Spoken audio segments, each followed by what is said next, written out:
welcome the audience to New Generation Women, and I'm Janine Fanzenos. Today I have a full house. I have 6 female leaders online, and I must brutally be honest, I am their biggest fan. Why? They are part of the female leadership online community, and I have seen how they have transformed, healed, made steps forward, reached out, supported each other, showed themselves vulnerable, showed themselves brave. And to me, this is so meaningful and also so touching to see that, and so important for leadership in general and for work in general, because I think we need this more than ever, that we have reflected leaders, that we have aware leaders, that we have leaders who are reaching out, who are collaborating and are compassionate, especially in these times. And the ladies know it was not always shiny and easy, because some participants were not really engaged. So we had very strongly engaged leaders and participants, and we had also absent, disengaged leaders. And we are right in the topic here. So today we are talking about leading disengaged and engaged teams. And we have an open dialogue. So especially for those who are leaders of any kinds of industries, this is very interesting for you. And I come here today as a learner and not as a knower. So hello and warm welcome to Ecuador, to Colombia, to Mexico, and to the United States. Hello to Teresa, to Carolyn, to Fabiana, to Miriam, to Annalena, and to Jamia. Hello, you guys. You can all unmute yourself. Hey, hello. Hi, everyone. And Carolyn has a baby. The baby is hidden. So if sometimes Carolyn is falling out of the picture, yes, hello. Yes, she's also a woman. So we are really amongst women. That's great. So let me. She's a future leader. Oh, definitely. What is her name? She's so cute. Dylan. She is so cute. Well, I have not prepared any questions for her generation, but let's see what comes up.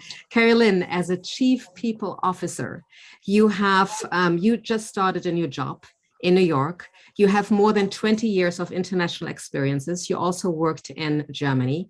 So from your experiences, and you guys can also add later after Carolyn has spoken, have you ever seen 100% employee engagement over a long-term passage, not short-term, long-term passage?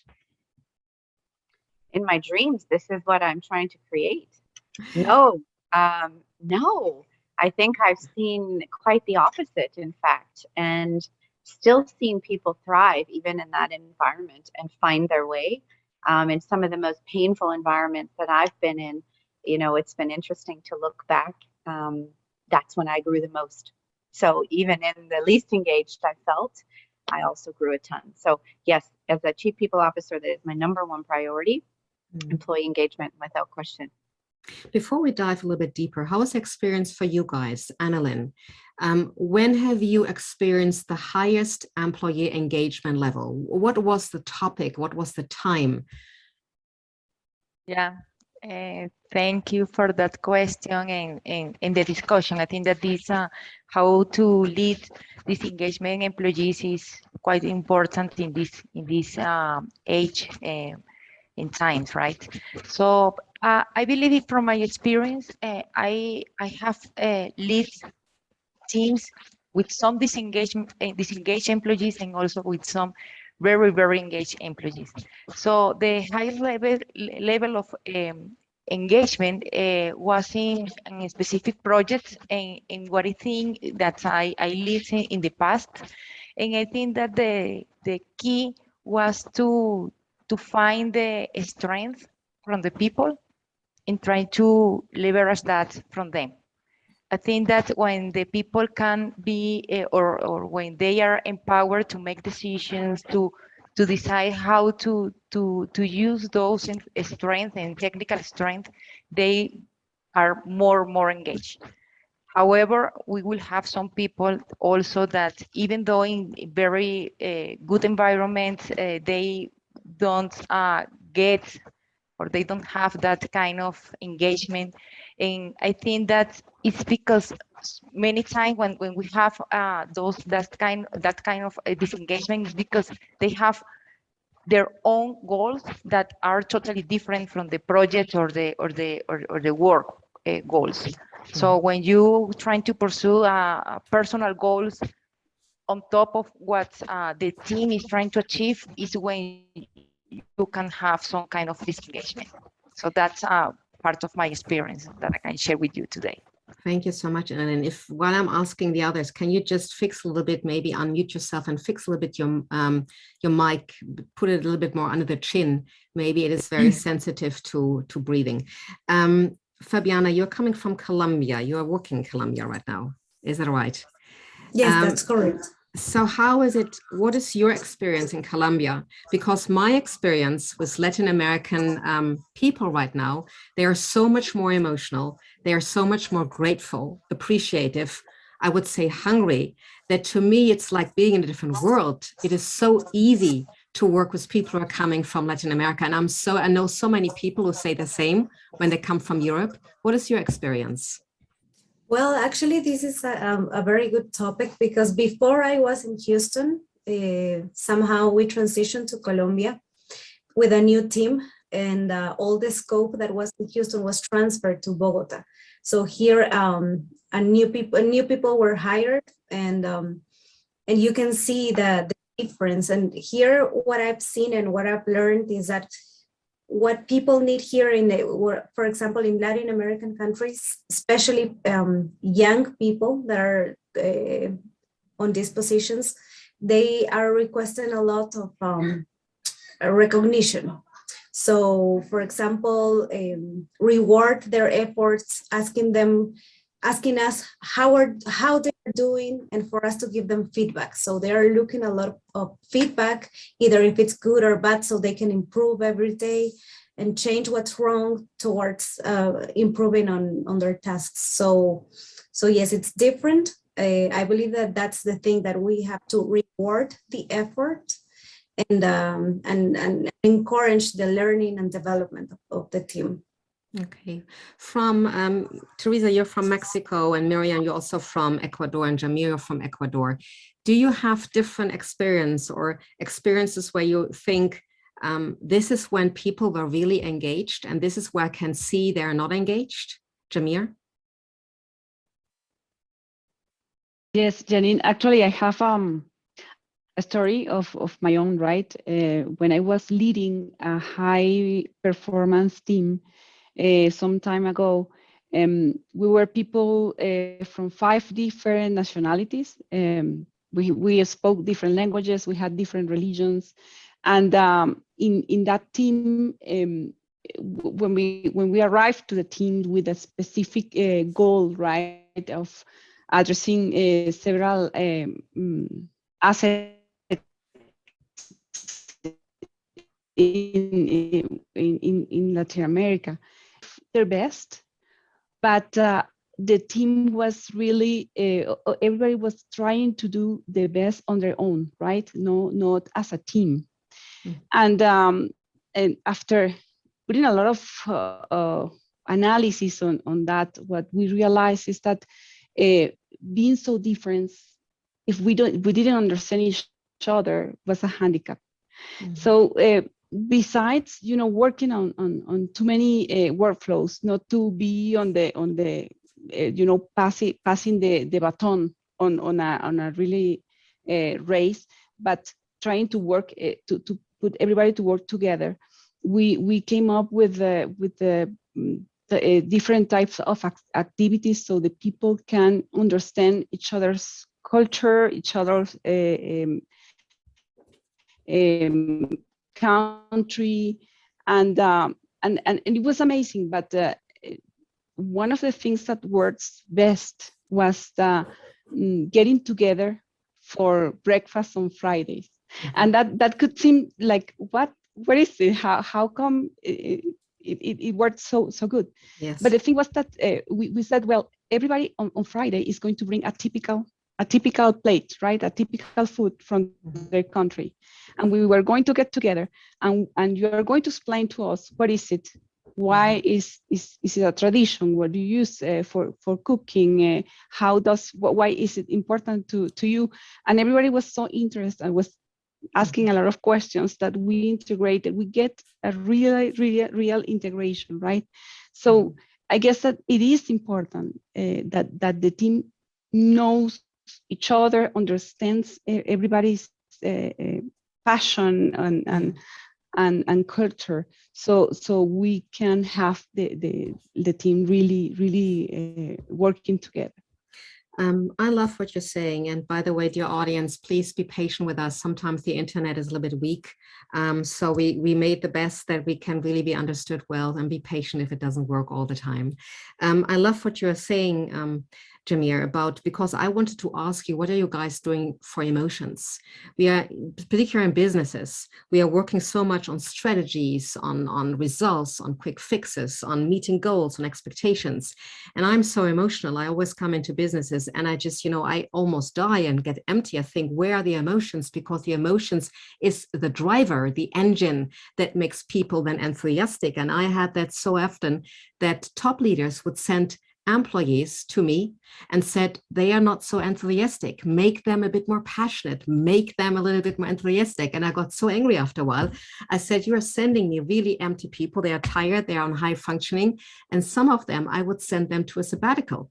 And so that they would go with rucksack, that they didn't have a plan, they would get by themselves, so that they would breathe adventure and life in again, so that actually their gas tank would be full again and they wouldn't run empty. Teresa and Miriam, you came up with a topic. So how is it about, and you're working in Mexico. I found Mexico extremely emotional. I love Mexico. But when it comes to business, Teresa, do you feel that you're missing the emotional part sometimes, because you're also dynamic and powerful and you're very committed to bring engaging people forward? What is your observation? Where is it missing? Oh, I cannot understand you. Unmute yourself. I cannot understand you right away. Or let me ask Miriam first, and we pray that you're figuring out how to join us again. Miriam, what is in Ecuador? What is your observation? Yes, I think that and sometimes in the middle management mainly, we are very focused on continue progressing as leaders in our careers.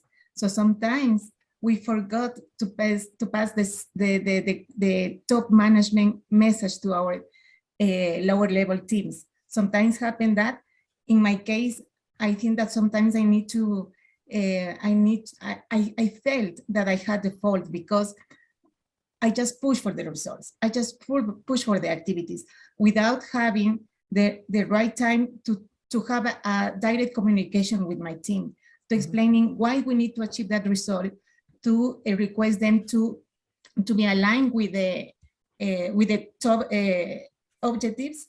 So that the communication is crucial to engage the teams. When I realized that that was missing, first I tried to align my team with why we wanted to achieve X or Y result.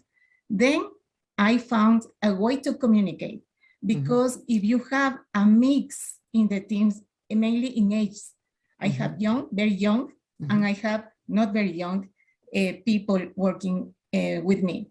So first, I understood that I need to have an open communication with them. And second, I need to understood that I need to find the correct way to communicate, because it's not the same to communicate with this bridge of generations.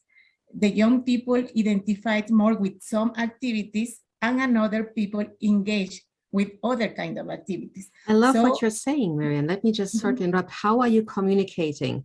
Because I think communicating is such a key.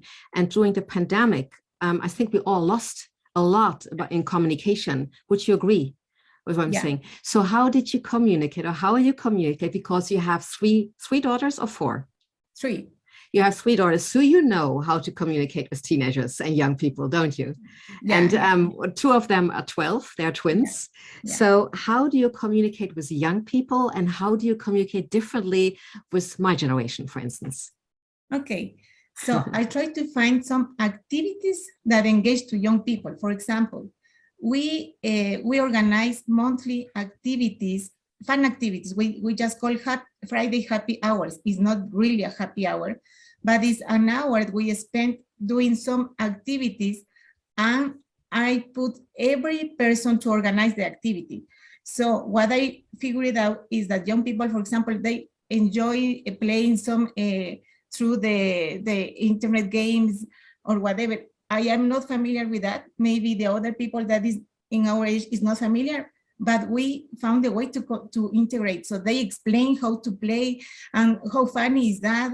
And they express their emotions and they contagious to all of the team. So we found a way to integrate all of us, and nobody has refused to participate on those. And let me tell you that I had one participant in my one employee in my team that is the older one, right? So in the past, she was very disengaged, but since these activities and this open communication, she, for example, now that we can join together physically, is trying to invite to her house. And nobody can believe, is she inviting us? Okay, yes. So I think that we found a way that what are the things that young people makes them happy. For example, I talk to them a lot about travels, about their trips. So they enjoy traveling around the world. So I ask them, okay, how do you buy that ticket? How do you find that very cheap? Or what place did you visit last month? Because they are always traveling, and they, for example, in our case, we spend the quarantine at home. The old generation, let's say, the young generation, they spend the quarantine traveling. So Nice. they took the risk, yes, and they just traveled because the tickets were so cheap, and they went. So we just took conversations. Oh, how was your trip?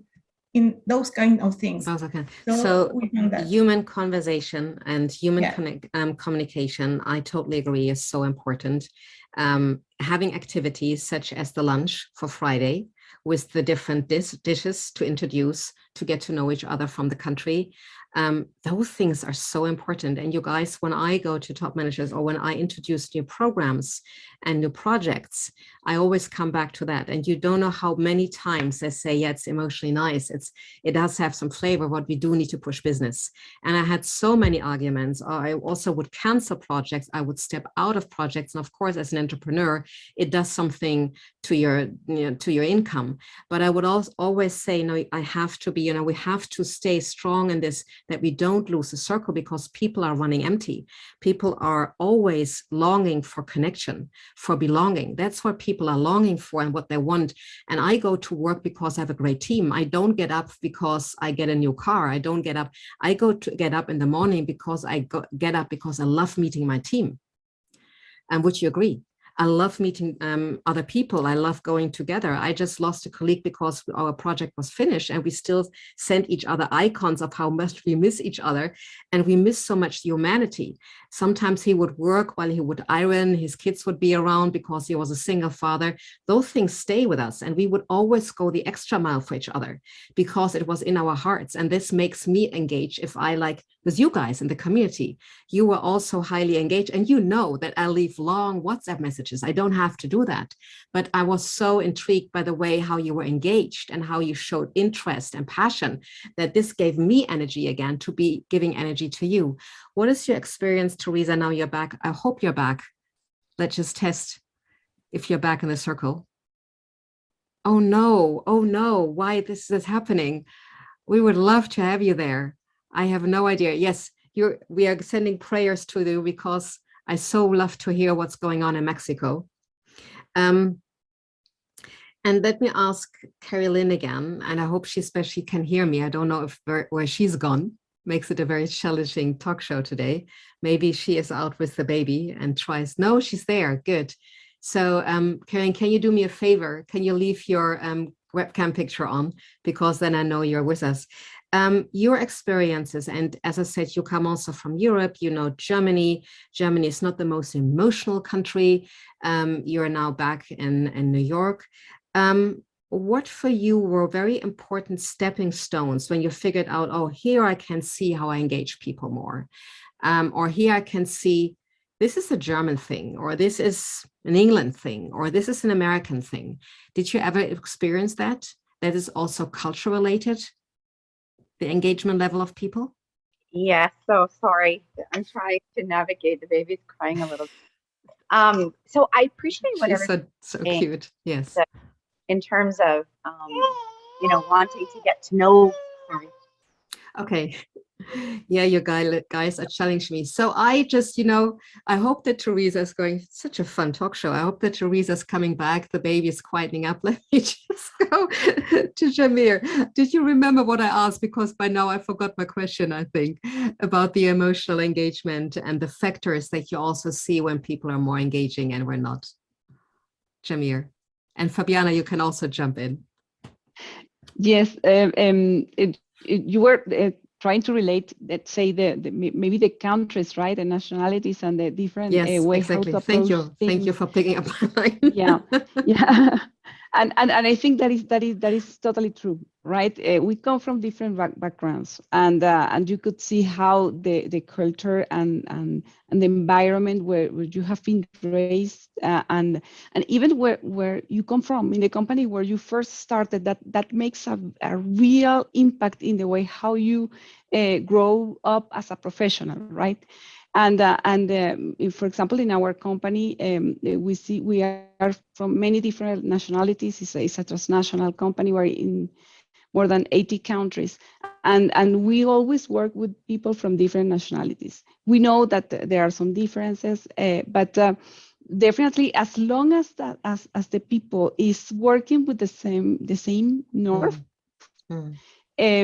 that wouldn't be let's say that could be something that you can easily surpass and align, and it wouldn't be a problem, right? What I found so interesting, and according to Gallup employee engagement studies, and you guys might know it, I looked at it, I think the first time I got to know about Gallup, it was like I was beginning of 30, so it's more than 20 years ago, and it didn't change. So more than 20 years ago, 2/3 of employees were not engaged. And I thought, oh, just check for the ladies, because Teresa and you, Marian, you came up with the topic. I said, did it change? So I looked at Gallup again and it didn't change. I said, boy, with all the programs and all the fancy stuff we are doing, how come it didn't change? And I saw it also when I did communications and corporate communications for so long. I saw that people got more afraid. I saw that people got more boxed, more functioning. I saw like, well, we are going backwards. We really did big steps forward technology-wise, but on a humanity level, are we going really backwards? And that cannot be. And then I looked it up, and as the most, what would you guess? The most engaged countries. Fabiana, just have a guess. Which are the most engaged countries? Latin America countries? Another guess, Marian? What do you think? The most engaged countries in the world? European countries? No. Well, yeah. In this way, yes. But yes. Okay, closer. Annalyn? Annalyn, your guess? I don't know. I already mentioned half of the world. So then, and what did Asia, you say? Sorry? maybe?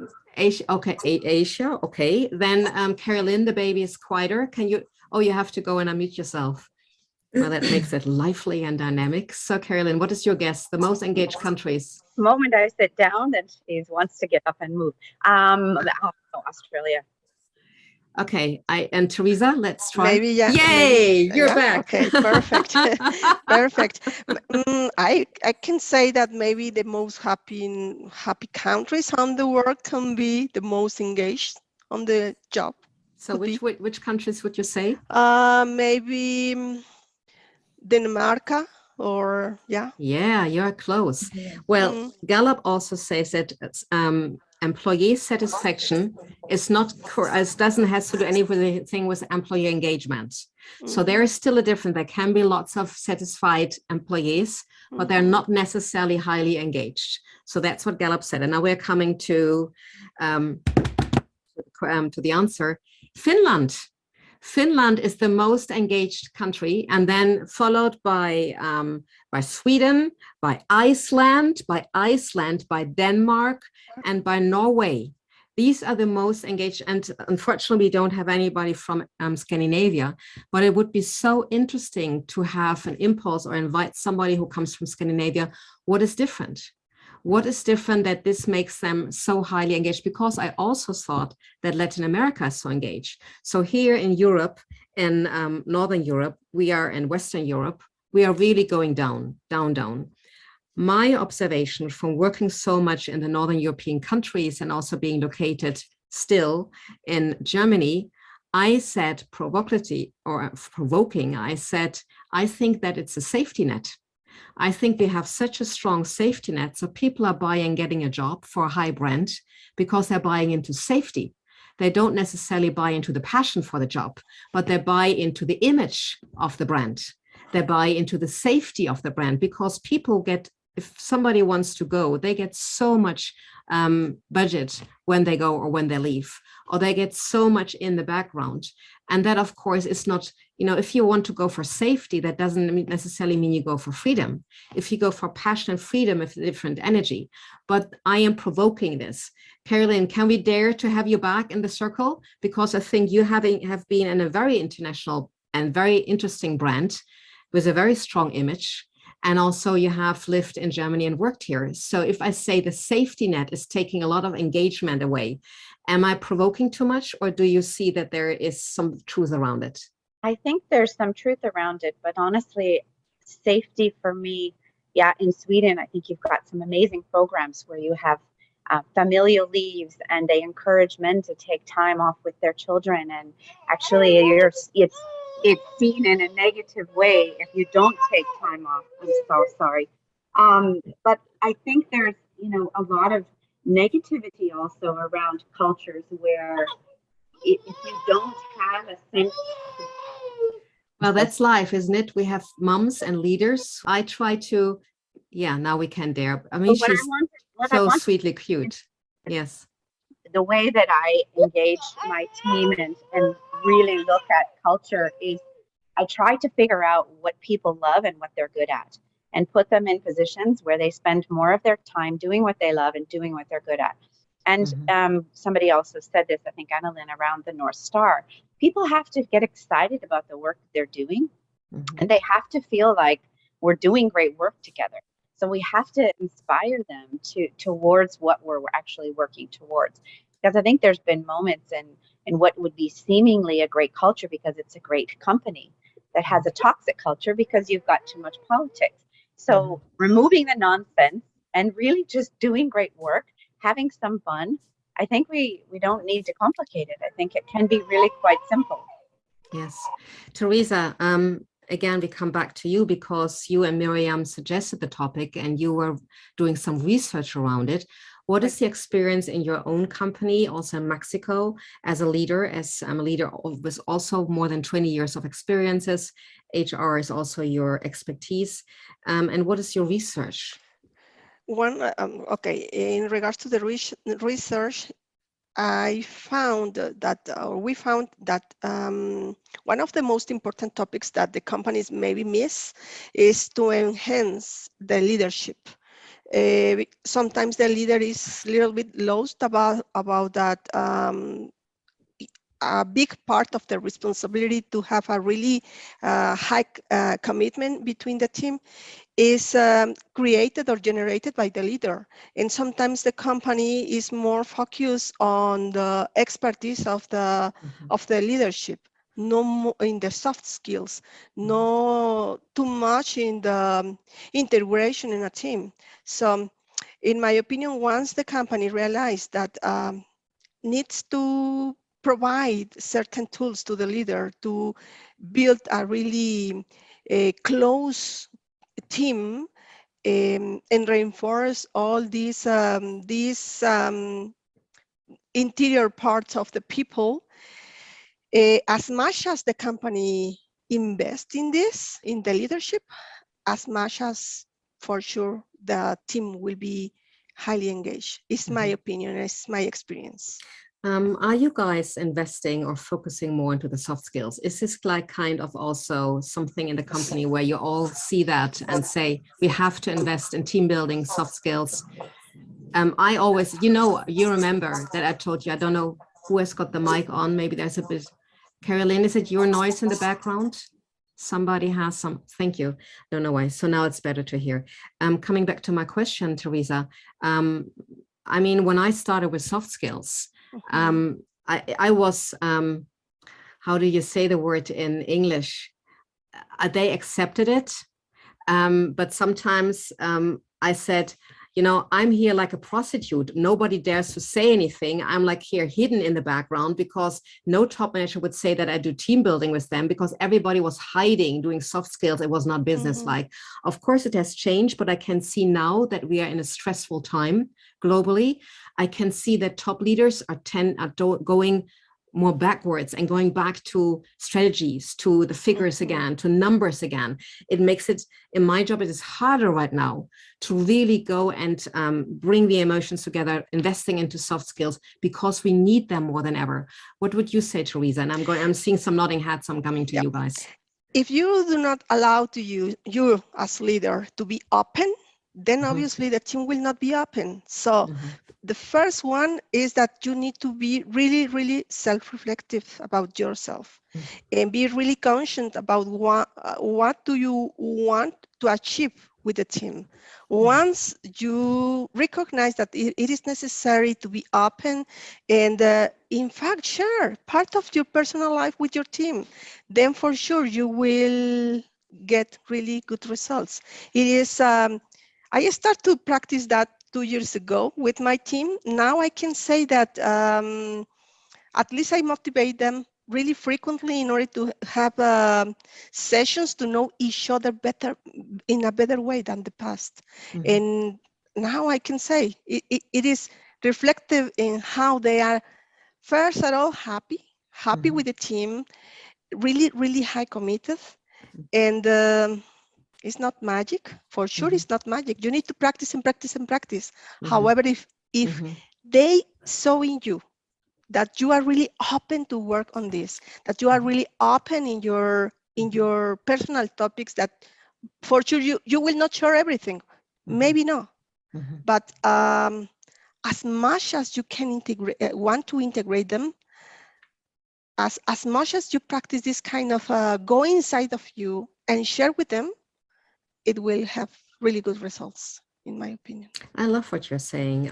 I so agree. I think if you're not reflective, we need reflected leaders. We need them in every industry right now. We see what's happening in the world, and definitely also in politics. We for sure don't have lots of self-reflected leaders. And it's so important that we bring different energy and people together, and we go into collaborative, peaceful mindsets in order to have that also mirrored in the outside.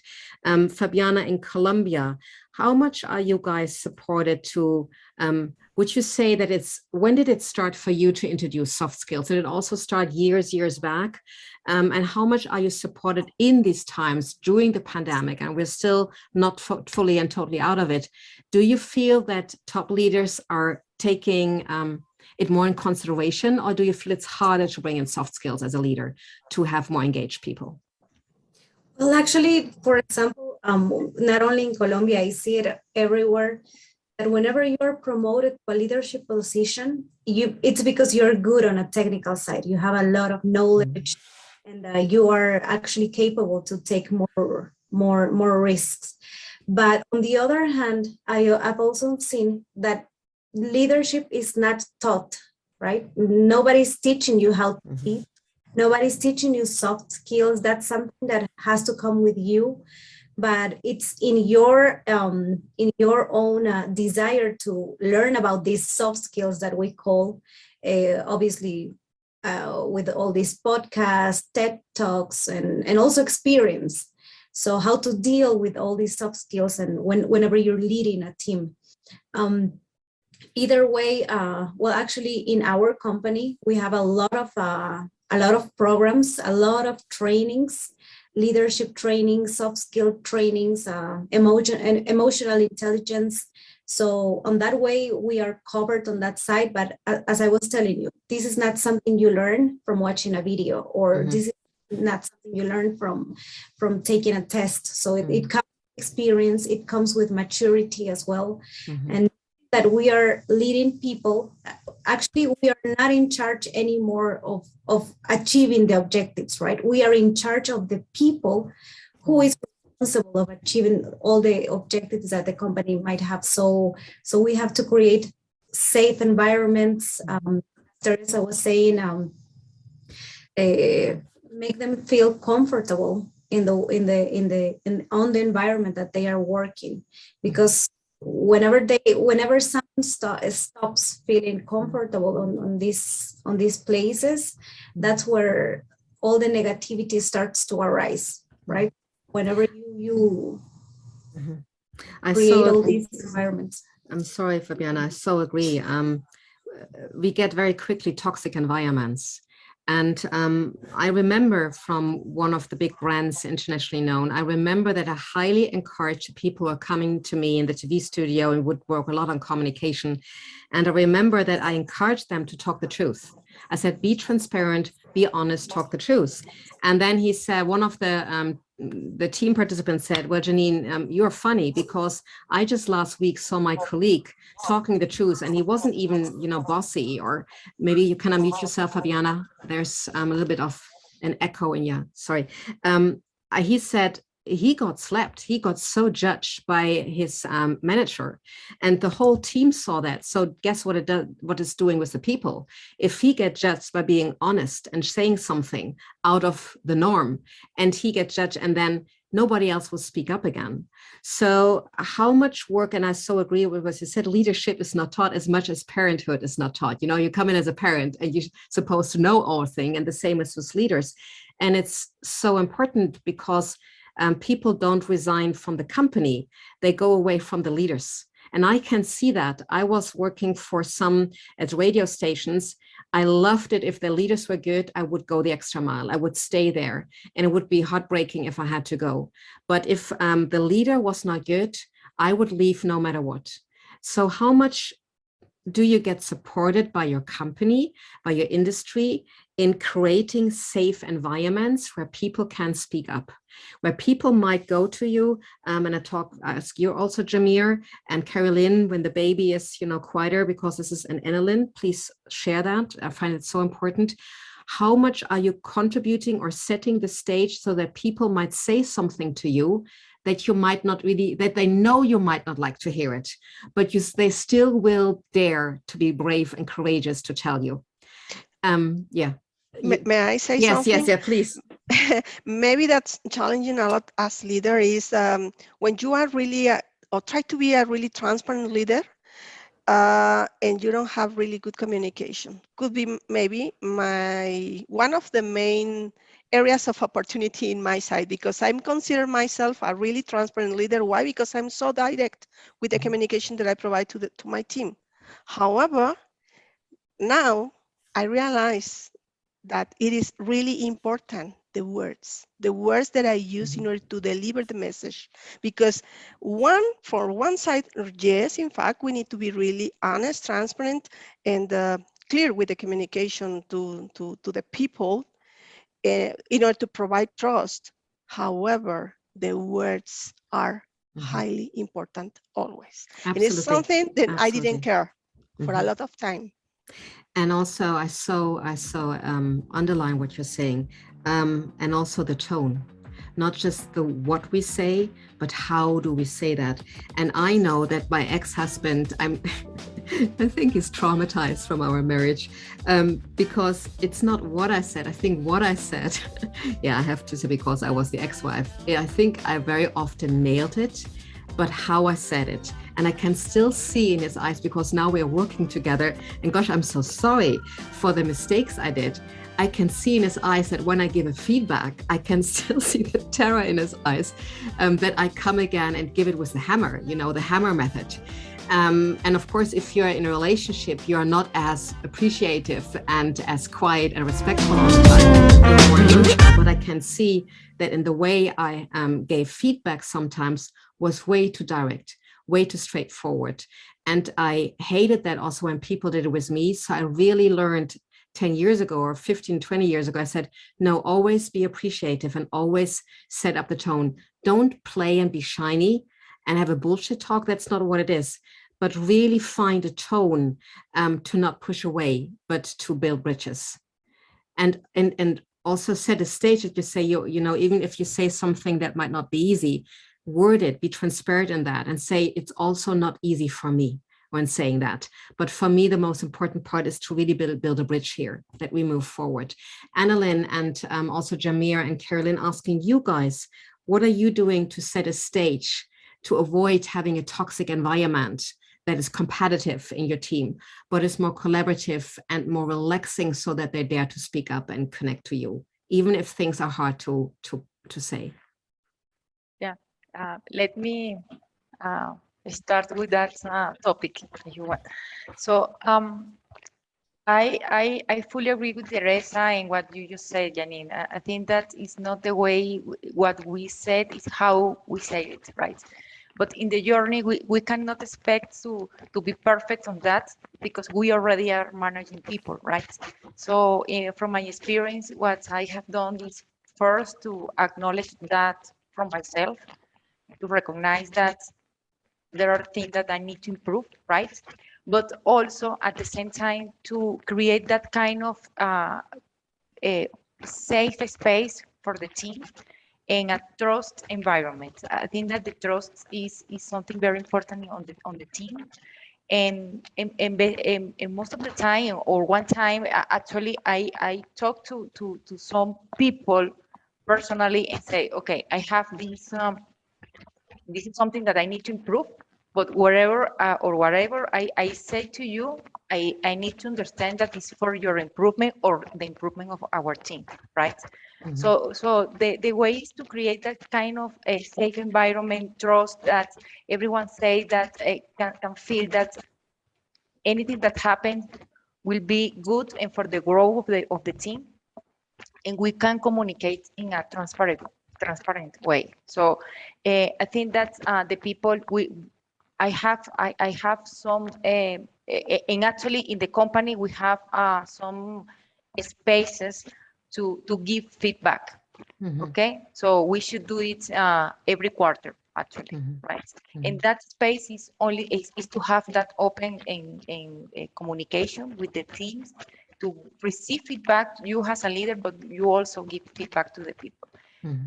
However, the most important thing in there is that they feel that we are in a trust environment where we can be safe in whatever we do, and if we have a failure or we need to express something, they will be listened and we will take action on that. Mm-hmm. So that's my point or experience on that. Is mm-hmm. basically, if I can summarize in one word, is trust. Trust. Carolyn, now you're back, and the baby is for a little while away from your lap. Is that true? You can be fully super. Asking Jameer and you also. I was struck that when I saw from a very big company 350 people, and I asked them very honestly, guys, and I said this in small circles so they didn't have to, expose themselves too much. I wanted to count how many employees and team leaders are there who would go the extra mile for their top leader. And I counted 5 out of 350. And it was a few years ago, and the company was and still is investing in a lot of leadership programs. So you think by all the leadership programs and all what they learn from 350 of an international brand, only 5 people are going the extra mile for their leaders. That's not a good average.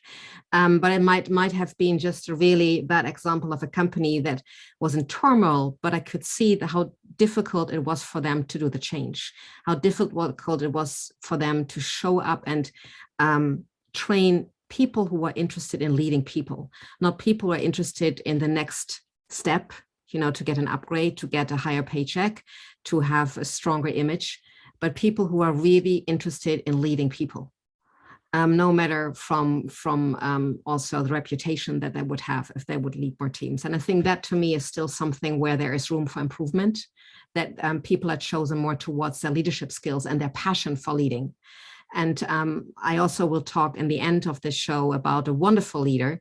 And she had absolutely no expertise in the field where she was leading her people from. And it's great to see that, but she was definitely a leader and she loved the people. And you can see that how they speak about them.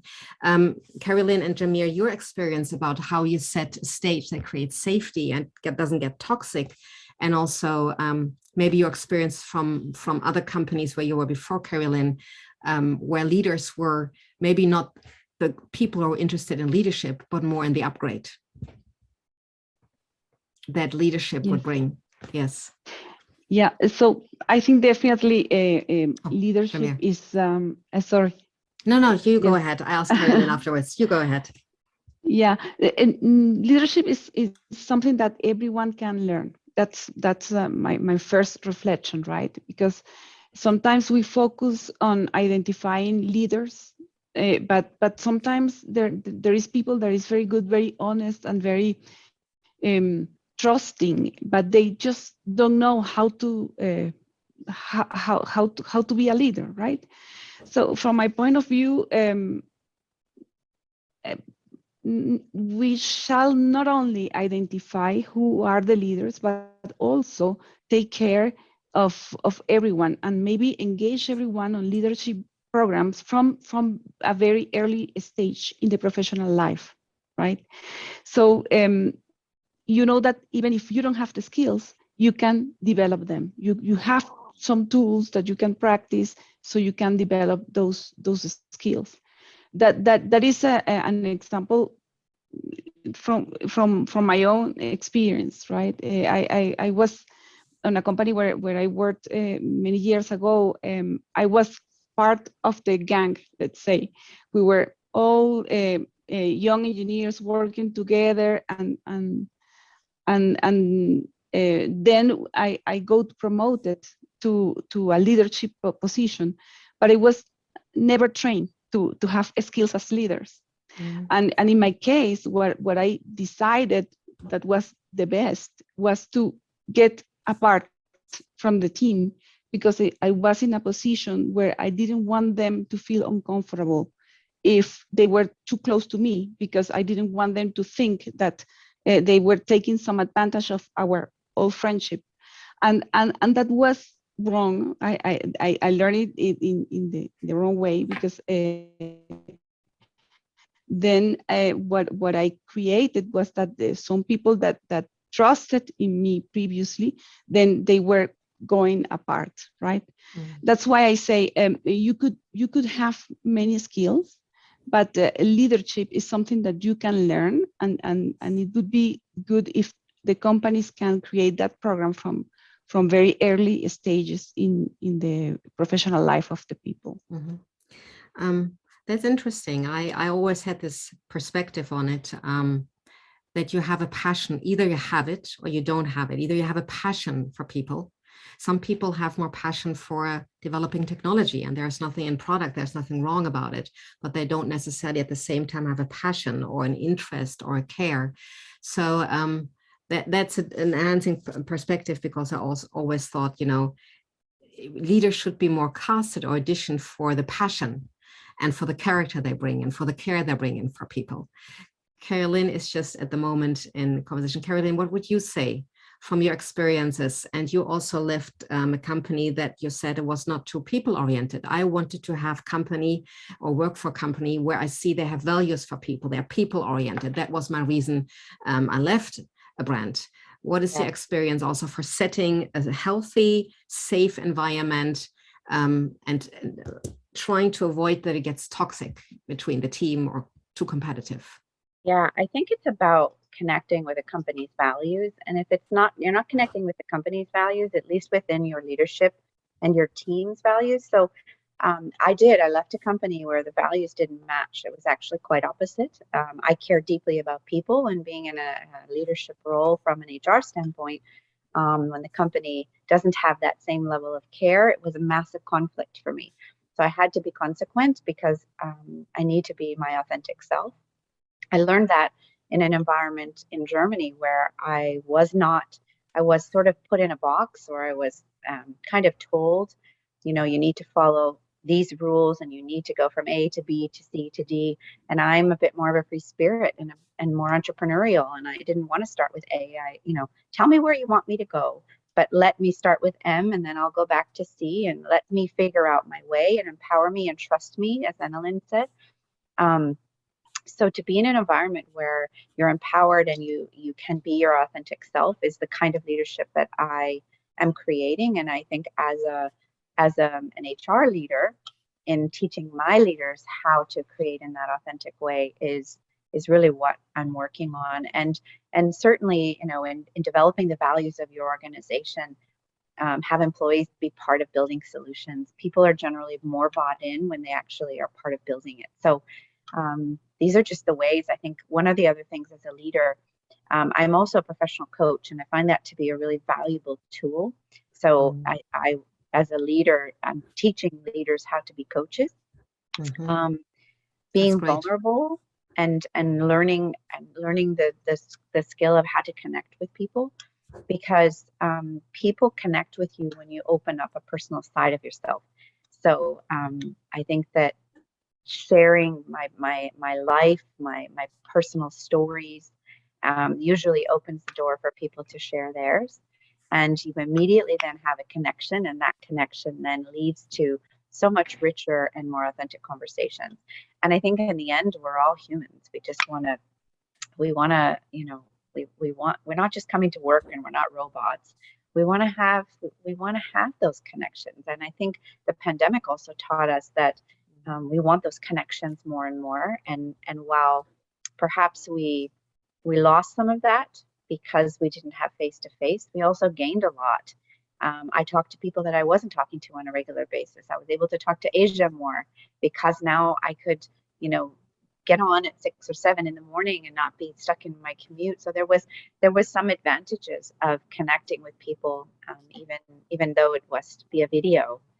I think it's really comes down to just human connection. That's it for me. Yeah, that's a good ending statement. Human connection. I think that's what we're all striving for, and belonging, and wanting to belong, and wanting to be inspired and reach, and also positively contribute. I love that. So for the viewers at home and for the audience, you can leave now, or you can also see the short video clip that I'm showing. The ladies of the community have seen it already. It's a beautiful video clip of the gymnast at UCLA University, Los Angeles. And the coach, now she has left, was Miss Val. Miss Val couldn't even do a cartwheel for the gymnast. She didn't know absolutely how they go, but she really supported to young women to be their own personalities, to have a body, to have a figure, not be so thin. In my generation, gymnasts were very thin and very childlike. They were young women, strong by themselves, and then in their team. And if you see how always every year, juniors would say goodbye to the senior team, if you see how respectful they are talking about each other, how much passion and joy there is, how much connection there is, I think it's highly empowering. And this is what we want to do. And just remember again, wherever you are as an employee or as a leader, see this video and think about the talk. What do you want to bring in positively into your team? How can you contribute as an employee or as a leader? Because both is so important, and we need each other. That's what you guys said. We cannot do it by ourselves. We really need each other. So thank you so much, Miriam. Thank you so much, Carrie Lynn. Thank you so much, Fabiana, Annalyn, and also Jamir and Teresa. And you are going to have a wonderful, wherever you are, a wonderful rest and a soulful rest of your day. Bye-bye.